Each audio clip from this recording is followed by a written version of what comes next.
gospel of our Lord. Thanks be to God. Okay, so the parable of the laborers in the vineyard is like cod liver oil, I would say. I mean, you know Jesus is right, and you know it must be good for you, but that does not make it any easier to swallow.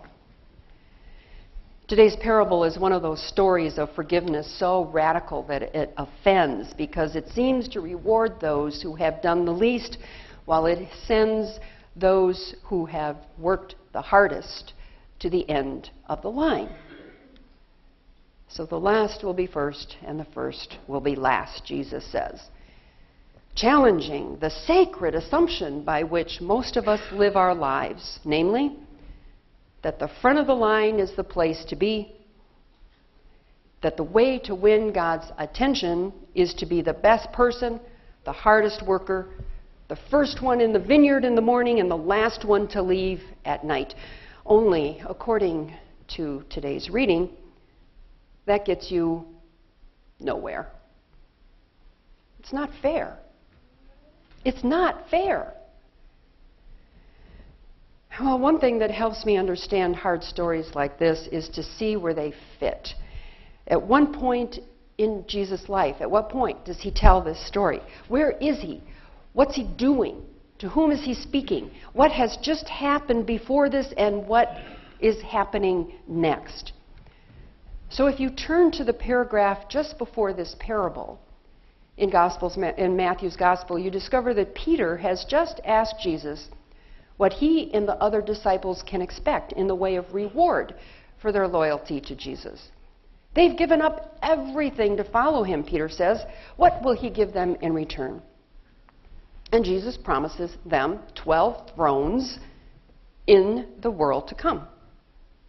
But many that are first will be last, he says, and the last will be first. And then he tells this parable of the workers in the vineyard. That's what happens before the story. What happens after this story is that James and John's mother comes to Jesus and asks Jesus to give her sons the best thrones in the kingdom. And Jesus lets her know that she doesn't know what she's talking about, because his throne will not be made out of gold and jewels, but it will be made out of wood and nails in the shape of a cross. Kind of helps us to know that both before and after Jesus tells this parables, his own disciples are jockeying for position, wanting good seats in the kingdom, competing for the best seats, and each of them trying to be first in line when the doors are open and the show begins.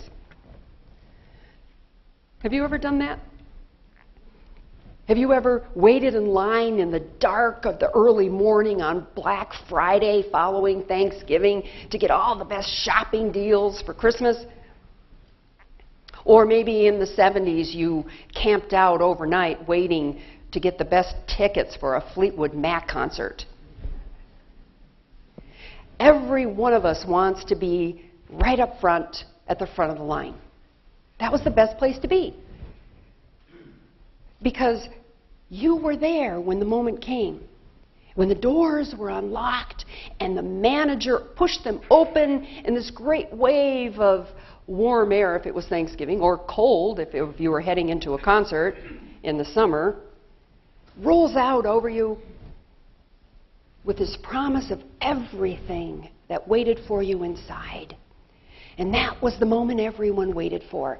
And those who had won the places at the front of the line got the very best of it. So I can't imagine anything more disheartening than if the manager had come outside and reversed the order, and all of us who had been waiting overnight to get the best seats, all of a sudden the manager comes out and says, no, you're going to be last in. Those way at the end of the line, you guys come on up front, and you come in first and get the best seats. And those of us who had stiff backs from camping outside the night before, I don't know, I think I might have cried. Or I certainly would have booed, because it would not have been fair. Those of us at the front of the line, we had earned our reward. We knew it, and so did everyone else. Why would anyone in their right mind reverse the order? Well, according to Jesus' parable, the manager feels like being generous. It's his property. He can do whatever he wants to do with his vineyard, and he wants to let the last be first and the first be last. Everyone will be paid. Everyone will get a seat. No one will go home empty-handed. We'll all get those treasure bargains. This vineyard owner just wants to reverse the order and pay all the workers the same thing, regardless of how long they have stood in the sun. Some of them have been there since dawn. Remember, early that morning, the householder went to the marketplace, to the corner where those who didn't have steady jobs hung out, and he hired a handful of them to work for the day. He offered them a denarius, a fair day's wage, and they agreed.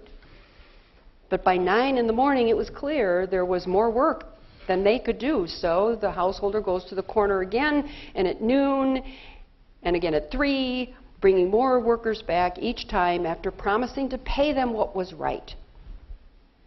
And finally, at 5 p.m., with only 1 hour left before dark, he goes back to the corner and finds a few people still idle, and he takes them back to the vineyard where they help the others finish the day's work. And then comes the moment they have all been waiting for. The blazing sun goes down, a cool breeze comes up and stirs the dusk, and the householder calls his steward to pay the workers. And beginning with the last to be hired at 5 o'clock, who worked only an hour, he gives each of them a denarius, a full day's wage. And when they gasp out loud, the others strain to see what's going on, and a murmur goes through the crowd. The householder has turned out to be a very generous man, and if he pays the latecomers a whole denarius for just 1 hour's work, those who arrived at the crack of dawn were going to be very rich today. But before they could do the arithmetic, the steward has paid them all 1 denarius.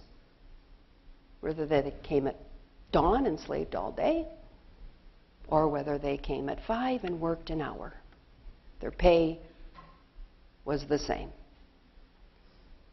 And the murmurs at the front of the line quickly turned to grumbling. And that is when the householder reminds them that he has kept his part of the bargain. He paid them exactly what they had agreed to be paid.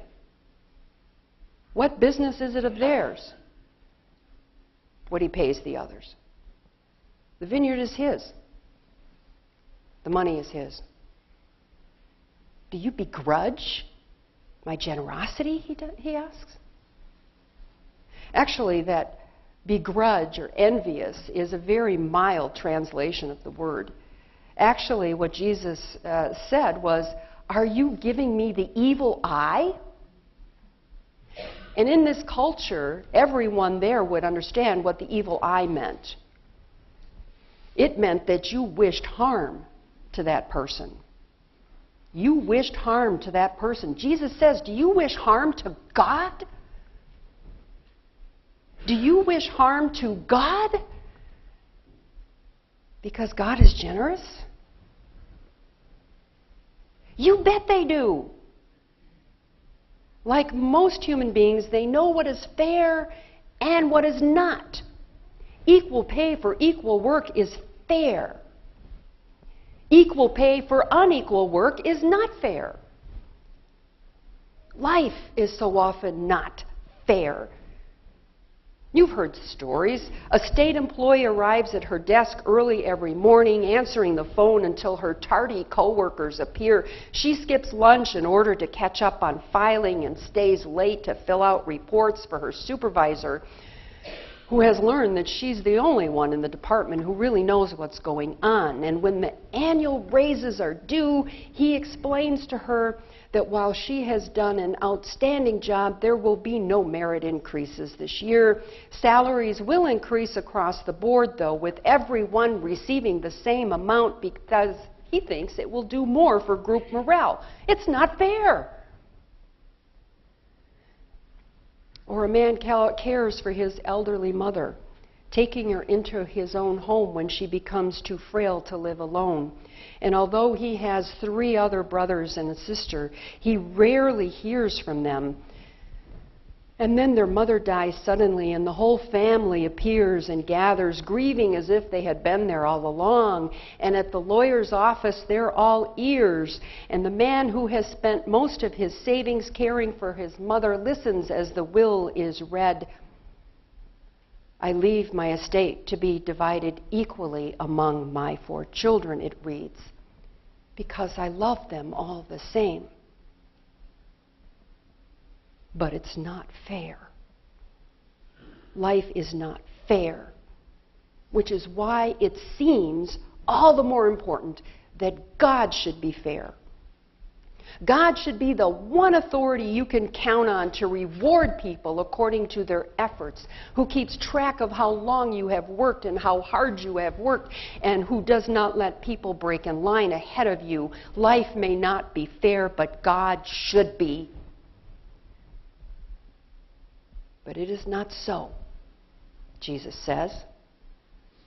God is the householder who puts the same amount of money into a stack of little white envelopes and instructs his steward to pass them out beginning at the end of the line, with those who arrived last and worked least. And moving from that end toward the front, where those who arrived first and worked the most are standing. And the steward does what he is told, but depending on where he is in line, the response he gets is very, very different.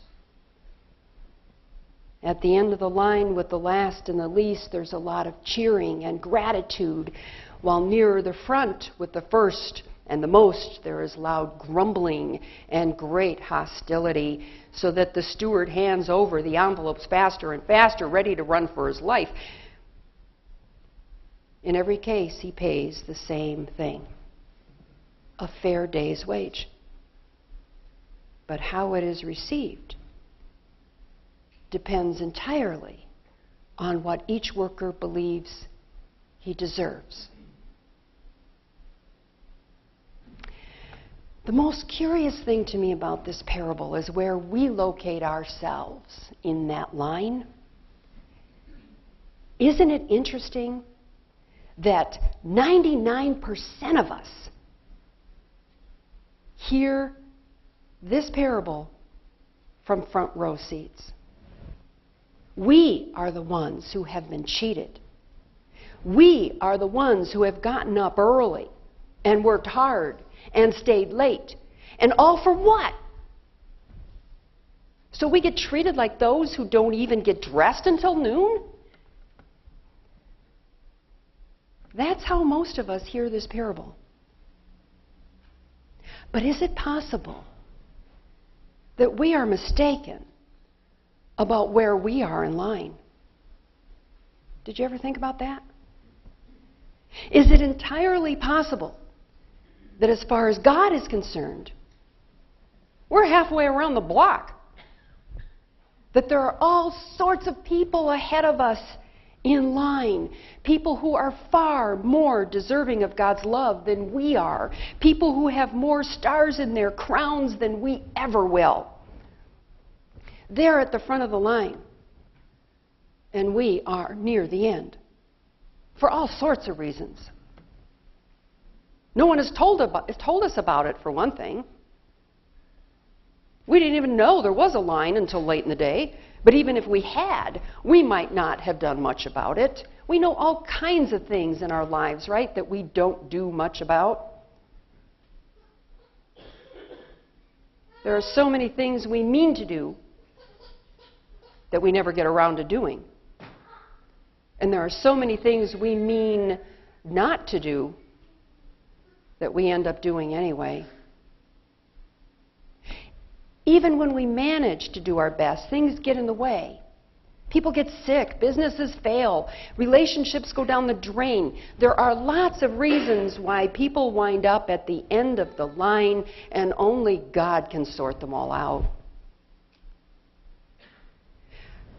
But suppose for just a moment that it is you back there, craning your neck for even a glimpse of the theater, knowing you'll never make it in, that all the tickets will be gone long before you get there, and that you're about to have one more long, hot afternoon on your hands while everyone else is laughing and eating popcorn inside that cool, dark theater.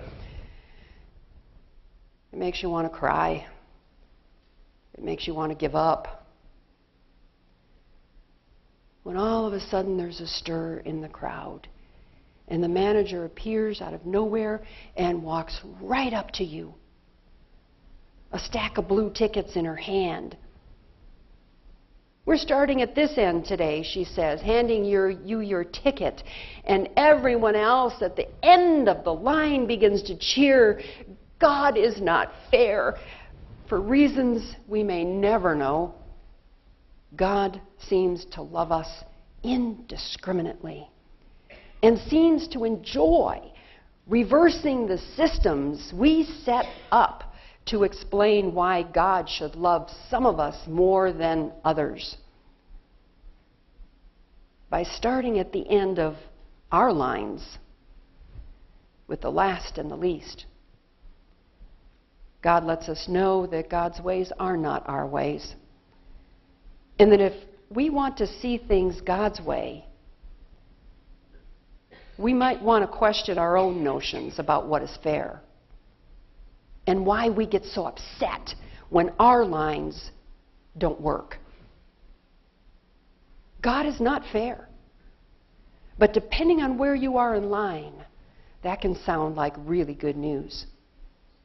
Because if God is not fair, then there's a chance that we will get paid more than we are worth, that we will get more than we deserve, that we will make it through the doors even though we are last in line, not because of who we are, but because of who God is. God is not fair. God is generous. And when we begrudge that generosity, when we give God the evil eye, it is only because we have forgotten where we stand in that line. On any given day of our lives, when the sun goes down and a cool breeze stirs the dusk, when the work is done and the steward heads toward the end of the line to hand out the pay, there's a very good chance that the cheers and the gratitude with which he is greeted will turn out to be our own.